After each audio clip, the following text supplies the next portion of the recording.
MA mengubah aturan sebagai jalan ninja bagi seorang Kaisang Pangarep, putra bungsu Presiden Joko Widodo untuk melaju di Pilkada Jakarta. Kita bahas sore hari ini di Rumah Pemilu bersama dengan dosen hukum pemilu Universitas Indonesia yang juga merupakan Dewan Pembina Perludem. Ada Mbak Titi Anggreni. Halo, selamat sore Mbak Titi, apa kabar? Selamat sore Mbak Maidop, kabar baik, Alhamdulillah, sehat semuanya. Oke, Mbak Titi, publik sepertinya dibuat deja vu ya ketika pada saat kita flashback lagi ke belakang pada saat Gibran Rakabuming Raka hendak maju menjadi calon wakil presiden. MA yang baru ini saja mengubah batasan usia peserta pilkada di saat yang bersamaan juga ada foto Budi Satrio Djiwandono dan juga Kaisang Pangarep beredar di media sosial dan mengaku bakal maju di Pilgub Jakarta. Ini satu kebetulankah Anda membacanya, Mbak Titi? Konon katanya tidak ada yang kebetulan di politik ya Mbak Maidop. Yang ada itu adalah bagaimana kemudian pengkondisian atau bisa saja disebut sebagai tes ombak begitu. Dan kalau kita lihat tadi seperti disampaikan oleh Mbak Bivitri, memang ada kecenderungan replikasi yang sangat kuat ya, di mana ketika proses pencalonan sudah berjalan, lalu pengadilan menjadi ruang untuk memuluskan dengan mengubah aturan. Nah bedanya, kalau putusan Mahkamah Konstitusi itu kan dikeluarkan ketika pendaftaran calon sudah dibuka, pengumumannya, tetapi belum dilakukan penerimaan pendaftaran calon. Nah kalau di pilkada ini, putusan Mahkamah Agung terbit ketika calon dari jalur perseorangan itu sudah menyerahkan syarat dukungan sebagai bakal calon. Jadi kalau di Pilpres tidak ada calon perseorangan, di Pilkada itu ada jalur dari perseorangan yang sudah berproses, yang saat ini sedang dilakukan verifikasi administratif. Nah, replikasi ini kemudian apakah betul akan diikuti dengan langkah-langkah serupa dengan di Pilpres? Itu bergantung penuh pada apakah ada partai yang mencalonkan, dan yang kedua apakah kemudian memang KPU akan menerbitkan aturan yang langsung memberlakukan putusan Mahkamah Agung nomor 23 tahun 2024 ini. Jadi Mbak Maidop, kita bisa lihat dari 3 aspek. Yang pertama, dari aspek prosesnya atau prosedurnya. Pengujian peraturan KPU di Mahkamah Agung memang berwenang menguji peraturan di bawah undang-undang terhadap undang-undang. Itu prosesnya kan tidak terbuka seperti pengujian di Mahkamah Konstitusi. Sehingga kita sebagai publik hanya bisa menerima dampaknya, terkaget-kaget begitu ya. Padahal kita sebagai publik juga punya kepentingan terhadap norma yang diujikan. Yang kedua dari sisi substansinya. Kalau kita baca putusan Mahkamah Agung itu mengujinya bukan terhadap undang-undang, tapi dia menyitir langsung undang-undang dasar. Nah, padahal pengujian peraturan KPU seharusnya dilakukan terhadap undang-undang pilkada. Tetapi Mahkamah Agung justru malah menafsirkan konstitusi pasal 6 ayat 2 begitu. Yang kedua, Mahkamah Agung nampaknya tidak memahami soal tata kelola tahapan pemilu. Tahapan pemilu itu ada salah satunya pilkada adalah pemilu ya. Salah satunya adalah pencalonan. Nah, pencalonan itu prosesnya panjang. Dari mulai pendaftaran bakal pasangan calon, lalu menjadi pasangan calon, kampanye pemungutan suara, rekapitulasi, ada perselisihan hasil di MK, baru kemudian pelantikan calon terpilih. Nah, Mahkamah Konstitusi itu melihat substansinya terpotong atau parsial, melompat, yaitu bukan syarat calon tapi syarat calon terpilih. Nah, ini kan berbeda begitu. Jadi ada masalah di dalam substansi. Yang ketiga dari sisi relevansi implementasi. Tadi seperti diuraikan di awal, putusan Mahkamah Agung nomor 23 tahun 2024 ini kehilangan relevansinya untuk dilaksanakan atau diimplementasikan di Pilkada 2024 karena tadi calon perseorangan itu sudah berproses dengan merujuk kepada persyaratan yang ada di dalam PKPU nomor 9 tahun 2020 dan sudah menyerahkan syarat dukungan pada tanggal 5 Mei, dimulai tanggal 5 Mei. Mereka-mereka yang berproses melalui jalur perseorangan ini merujuk kepada persyaratan calon sebagaimana yang ada di dalam PKPU, yaitu berusia 30 tahun atau 25 tahun pada saat pendaftaran pada saat penetapan pasangan calon oleh KPU. Artinya mereka menghitungnya pada 22 September.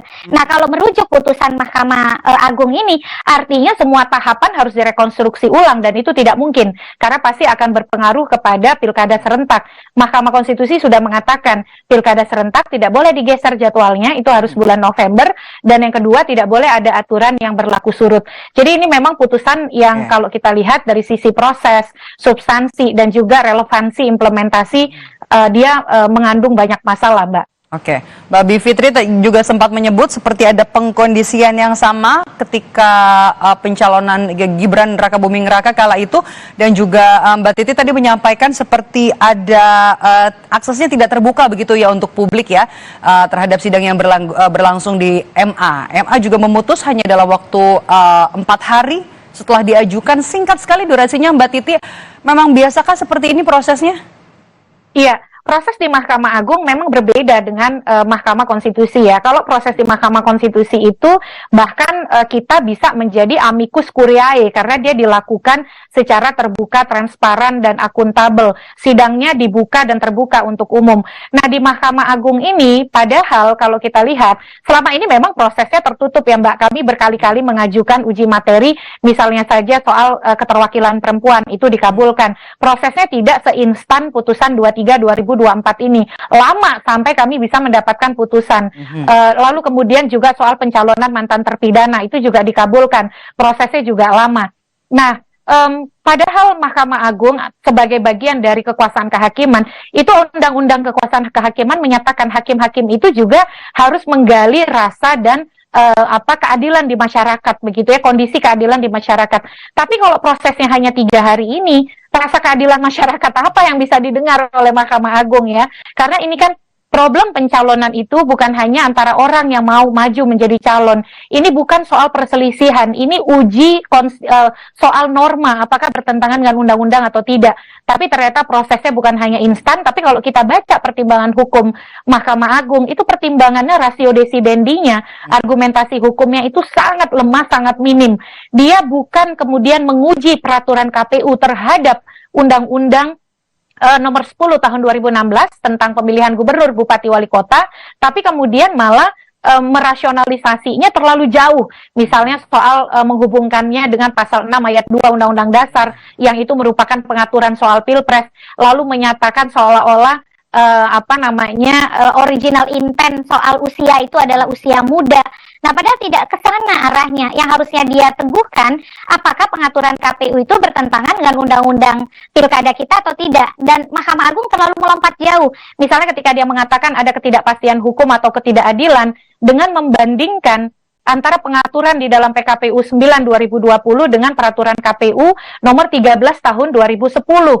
2010 loh, Mbak. Waktu itu undang-undangnya berbeda, jadi tidak kompatibel perbandingannya. Dan kalau memang ada ketidakpastian hukum dan ketidakadilan, itu arena materi muatan itu bukan diuji di MA ya, tetapi harusnya di Mahkamah Konstitusi. Jadi menurut saya KPU seharusnya kita hormati putusan Mahkamah Agung, walaupun terlepas dari berbagai substansi yang bermasalah, tapi memang putusan ini tidak bisa dilaksanakan di 2024. Karena kenapa? Karena tahapannya sudah tidak relevan untuk mengakomodir putusan Mahkamah Agung ini, sebab verifikasi administrasi terhadap calon perseorangan sudah berlangsung. Kalaupun kita mau melaksanakan ya, kalau tidak ada uji materi ke Mahkamah Konstitusi dan revisi Undang-Undang Pilkada, itu untuk pilkada yang akan datang. Jadi dia prospektif ke depan, tidak bisa diimplementasikan di 2024. Jadi daya ikatnya terhadap tahapan itu tidak bisa diimplementasikan, Mbak Maido. Oke, dari putusan ini apakah masih ada upaya hukum lain, Mbak Titi? Iya, putusan ini kan pada dasarnya menguji peraturan KPU terhadap undang-undang.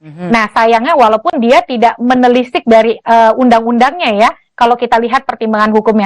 Tapi ada upaya hukum yang bisa dilakukan satu, ya melalui legislative review. Jadi pembentuk undang-undang itu mengubah undang-undang pilkada dan menegaskan kapan syarat calon itu diberlakukan. Tapi kembali saja ya, rasionalitas sederhana ya Mbak Maido.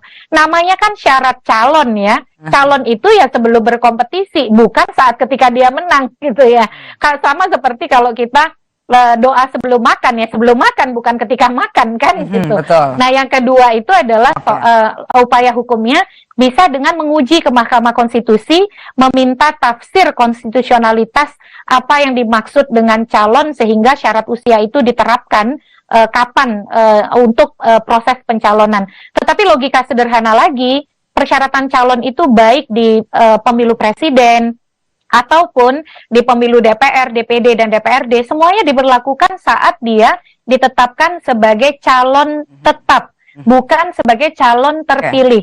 Di Pilpres pun kan juga begitu, masa Partai Garuda lupa ya, dan menganggap ada ketidakpastian hukum, sementara praktiknya sejak pilkada, dengan undang-undang pilkada yang sama, sejak pilkada serentak 2015, itu KPU konsisten, itu ketika usia diterapkan, ketika ditetapkan sebagai pasangan calon oleh KPU. Oke, Mbak Titi, jadi Anda melihat ini perubahan atau putusan MA ini keluar untuk bisa memberikan karpet merah bagi seorang putra bungsu Presiden Jokowi, Kaisang Pangarep, untuk maju di pilkada?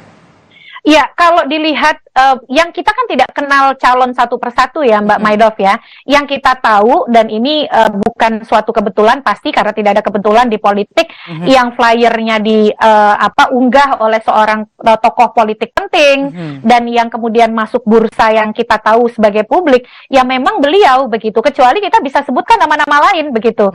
Tapi masalahnya itu menjadi tidak relevan diskusinya karena dia tidak bisa diimplementasikan sebab tahapan pencalonan sudah berjalan.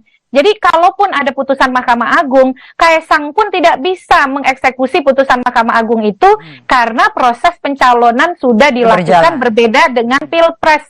Di Pilpres tidak ada calon perseorangan, di Pilkada ada calon perseorangan. Ini calon perseorangan sudah babak belur mengumpulkan dukungan, dan mereka yang mendaftar itu adalah yang menggunakan syarat berusia 30 belum dan ada 25, perubahan itu ya berdasarkan putusan.